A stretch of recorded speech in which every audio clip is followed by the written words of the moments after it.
প্রাণপ্রিয় নারায়ণগঞ্জ। তাই এই নারায়ণগঞ্জের ছাত্র জনতার সামনে আমাদের ওই অভ্যুত্থানের কিছু স্লোগান দিয়ে আজকে আমাদের এই বক্তব্যটি আমরা শুরু করতে চাই। আমরা সকলে একসাথে গলা মিলাবো। কোটা নামে ধা, কোটা নামে ধা, আপোষটা সংগ্রাম, আপোষটা সংগ্রাম। দালালিরা রাজপথ, দালালিরা রাজপথ, দিয়েছি তো রক্ত, আরো দেব রক্ত, রক্তের বন্যায় বেঁচে যাবে অন্যায়। আবু সাইদ মুক্ত, শেষ হয়নি যুদ্ধ। আবু সাইদ মুক্ত,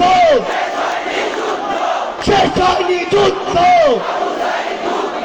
আবু সাইদ মুক্ত,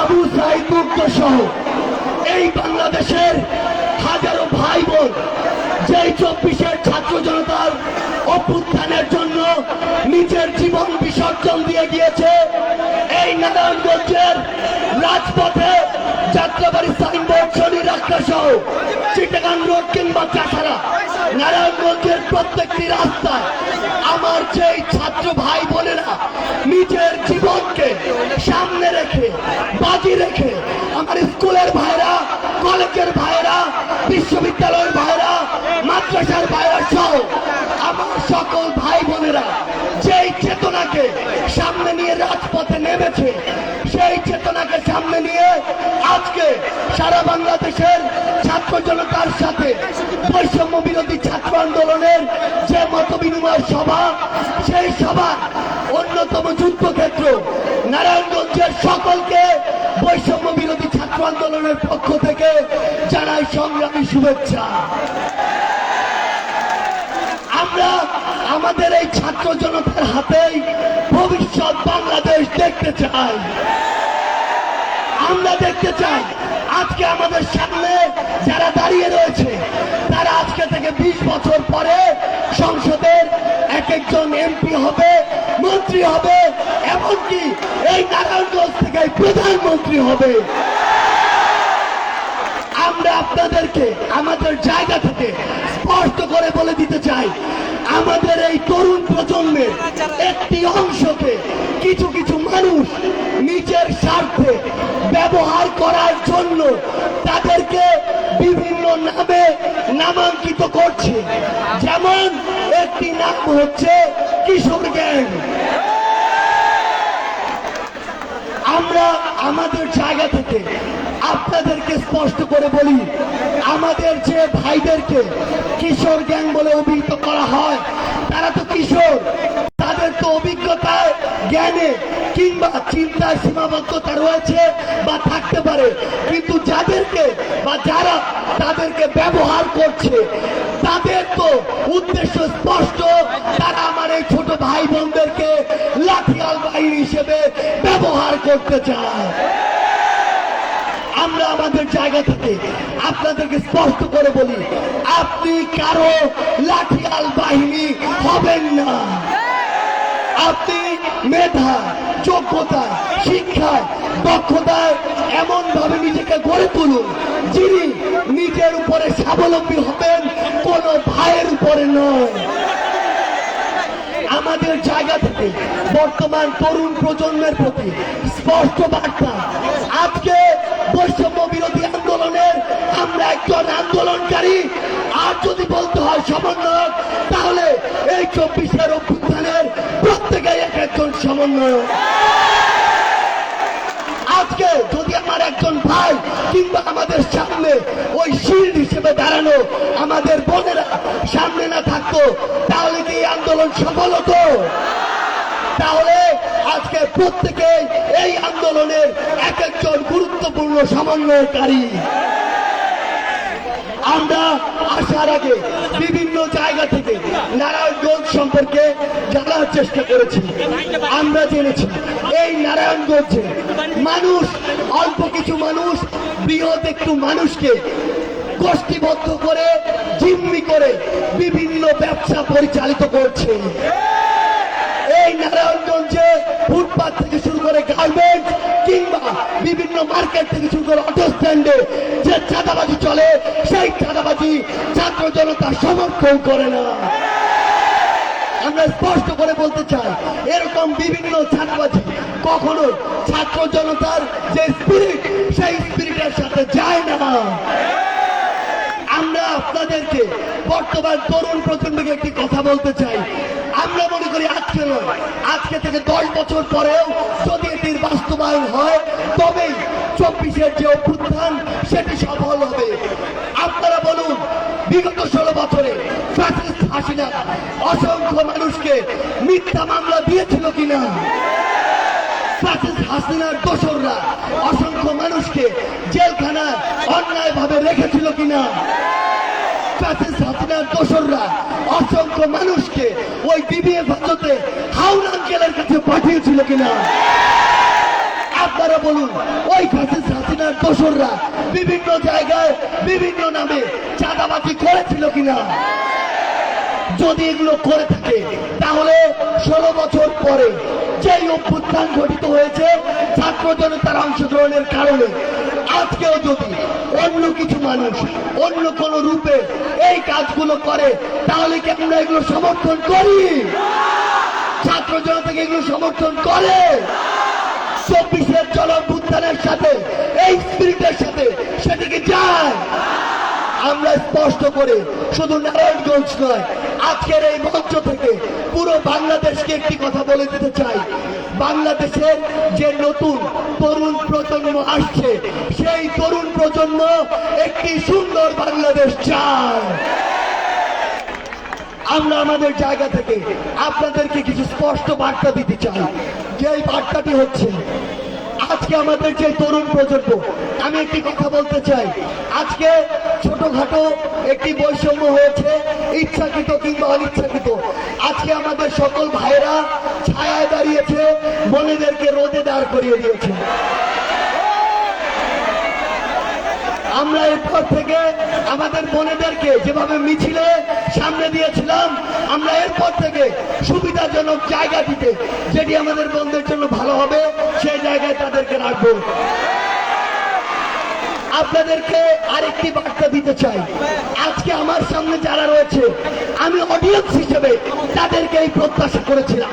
কারণ আমাদের স্বপ্ন হচ্ছে আগামীর বাংলাদেশ নিয়ে, আর আগামীর বাংলাদেশের নেতৃত্ব দিবে আজকের যারা তরুণ সমাজ, তারাই। সেই জায়গা থেকে তরুণ সমাজকে স্পষ্ট করে একটি কথা বলতে চাই, আমরা যখন সময়ের প্রয়োজন হবে তখন রাজপথে নামবো। যখন সময়ের প্রয়োজন হবে আমরা রাজপথে স্লোগান দিব। যখন সময়ের প্রয়োজন হবে মা বাবাকে বলে জীবন বাজি রেখে রাস্তায় নেমে পড়ব।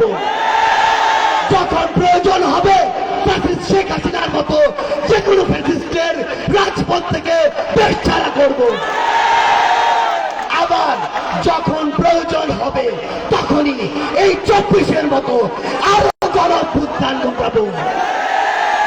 কিন্তু আরেকটি জিনিস মনে রাখতে হবে, এই তরুণ সমাজকে যোগ্য হয়ে যদি গড়ে উঠতে হয়, তাহলে সবার আগে যে জিনিসটি প্রয়োজন সেটি হচ্ছে এই তরুণ সমাজকে সুশিক্ষায়, স্বশিক্ষায় মেধাবী দক্ষ তরুণ সমাজ হিসেবে গড়ে তোলা। আমরা আমাদের জায়গা থেকে বিশ্বাস করি, আমরা যখন ছাত্র তখন আমাদের অসংখ্য কাজ থাকতে পারে, কিন্তু আমাদের প্রধান কাজ হচ্ছে পড়াশোনা করা। আমাদের অসংখ্য না, একজন প্রিয় মানুষকে সময় দেওয়ার মতো সময় থাকতে পারে, কিন্তু আমাদের ছাত্র অবস্থায় সময় দেওয়ার মতো প্রথম ও প্রধান যে কাজ হবে সেটি হচ্ছে পড়াশোনা করা। একটি জিনিস শুনতে খারাপ লাগলেও এটি সত্য, আপনি কতটুকু আপনার ভিতরে আলো রয়েছে, আপনার ইন্টেলেকচুয়াল ক্যাপাবিলিটি কতটা স্ট্রং, আপনার ভিতরের যে অন্তর্নিহিত দক্ষতা ও যোগ্যতা সেটি কতটি মজবুত, সেটি বোঝার জন্য আপনার সাথে 5 মিনিট কথা বলাই যথেষ্ট। সেই জায়গা থেকে আমার যে ছাত্র ভাই বোনেরা আজকে আমার সামনে উপস্থিত রয়েছে, আপনাদেরকে বিনীত একটি অনুরোধ জানাই, ছাত্র অবস্থায় আমরা আমাদের সকল কাজ করলেও আমাদের যেন পড়াশোনাটি ঠিক থাকে, আমরা যেন বাংলাদেশ হোক বিশ্বের হোক যে কোনো একটি ভালো বিশ্ববিদ্যালয় থেকে আমাদের গ্র্যাজুয়েশনটি অবশ্যই কমপ্লিট করি। আপনাদেরকে আমি অনুরোধ করব, যখন ক্লাস চলবে তখন ক্লাসে যাবেন, যখন খেলার মাঠে আসার সময় হবে তখন খেলার মাঠে থাকবেন, যখন রুমে থাকার সময় হবে তখন রুমে থাকবেন। কিন্তু একটি জিনিস মনে রাখবেন, আপনার সময়ে আপনার মূল্যবান যে যোগ্যতা এবং দক্ষতা সেটির যদি কেউ অপব্যবহার করে তাহলে কখনোই তার উদ্দেশ্য ভালো ছিল না, ভালো থাকতে পারে না। আমরা আপনাদের উদ্দেশ্যে শুধু একটি কথা স্পষ্ট করে বলতে চাই, এই যে নারায়ণগঞ্জ, সেই নারায়ণগঞ্জে নাকি রমরমা মাদকের ব্যবসা চলে। যারা সেই সিন্ডিকেট, সেই মানুষগুলো আমার এই তরুণ প্রজন্মকে মাদক দিয়ে সুপথ থেকে বিপদে নিতে চায়, তাদের পক্ষে কখনো ছাত্র জনতা দাঁড়াতে পারে না। আমরা আপনাদেরকে স্পষ্ট করে বলে দিতে চাই, আমার যে ভাইদের উপরে, আমার যে বোনদের উপরে যারা হামলা করেছে, হোক পুলিশ, হোক ছাত্রলীগ, যুবলীগ কিংবা হাসিনার দোষর, তাদের বিচার দেখানো পর্যন্ত আমাদের শান্তি হবে না। যে চিহ্নিত সন্ত্রাসীরা আমাদের উপরে নির্মম ভাবে গুলিয়ে চালিয়েছে, সেই চিহ্নিত সন্ত্রাসীদেরকে অবিলম্বে গ্রেফতার করে তাদের বিচারের আওতায় আনতে হবে। আমরা নারায়ণগঞ্জবাসীকে একটি জিনিস বলে দিতে চাই, যখন কেউ ওই সিলেটের নাম জানতো না কিংবা রংপুর, রাজশাহী, খুলনা এসবের নাম জানতো না, তখন ঐতিহ্যবাহী একটি শহর ছিল এই নারায়ণগঞ্জ, যাকে বলা হতো প্রাচ্যের ডান্ডি। সেই নারায়ণগঞ্জের গর্বিত সন্তান হচ্ছেন আপনারা। সেই জায়গা থেকে আপনাদের উপরে এই দায়িত্বটুকু বর্তায়, কিভাবে ভালো দিকগুলোতে আপনারা বাংলাদেশের শ্রেষ্ঠ একটি জেলা হয়ে উঠবেন, কিভাবে বাংলাদেশের প্রত্যেকটি জায়গায় আপনাদের প্রতিনিধিত্ব থাকবে। একটি জিনিস মনে রাখবেন, সংসদে ডিসিশন মেকিং এ, পলিসি মেকিং এ আপনাদেরকে আমরা আগামীতে অনেক বেশি দেখতে চাই। কারণ দিন শেষে আপনি কি খাবেন, কি পড়বেন, কিভাবে চলবেন, কিভাবে আইন তৈরি হবে, কিভাবে গার্মেন্ট চলবে, কিভাবে আইন শৃঙ্খলা বাহিনী চলবে, সবকিছু নির্ধারিত হয় ওই সংসদ থেকে। আমি আপনাদেরকে একটি জিনিস বলে দিতে চাই, বাবা মাদেরকে আজকের পর থেকে বলবেন, আমি শুধু ডাক্তার, ইঞ্জিনিয়ার হওয়ার স্বপ্ন আজকে থেকে দেখবো না, আমি একজন সুশিক্ষায় শিক্ষিত, ভালো, দক্ষ, সৎ, ন্যায় বিচারক, রাজনীতিবিদ হয়ে ওঠারও স্বপ্ন দেখতে চাই। পরিশেষে আমার নারায়ণগঞ্জের রক্তক্ষয়ী 24-এর সংগ্রামের ছাত্র জনতা ভাই ও বোনদের উদ্দেশ্যে শুধু একটি কথাই বলতে চাই, কোন অপশক্তিকে কোনোভাবে 24-এর ছাত্র জনতার অভ্যুত্থানের যে স্পিরিট, সেই স্পিরিটকে প্রশ্নবিদ্ধ করার মতো কোন কাজ আপনারা কখনোই করতে দিবেন না। আমি বিশ্বাস করি 24-এর অভ্যুত্থানের যে স্পিরিট, এই স্পিরিটকে সামনে রেখে নতুন একটি পলিটিক্যাল ডিমান্ড নিয়ে আগামীর বাংলাদেশ যেখানে যাবে, সেই বাংলাদেশের নেতৃত্বের প্রথম সারিতে থাকবে নারায়ণগঞ্জের এই রক্তক্ষয়ী সংগ্রামের ছাত্র জনতা। এই কোটা নামে কোটা নামে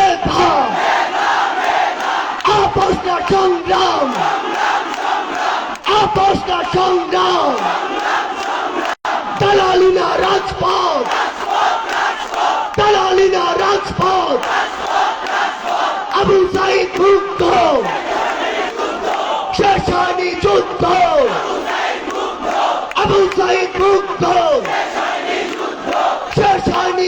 মুগ্ধ দিয়েছি তো রক্ত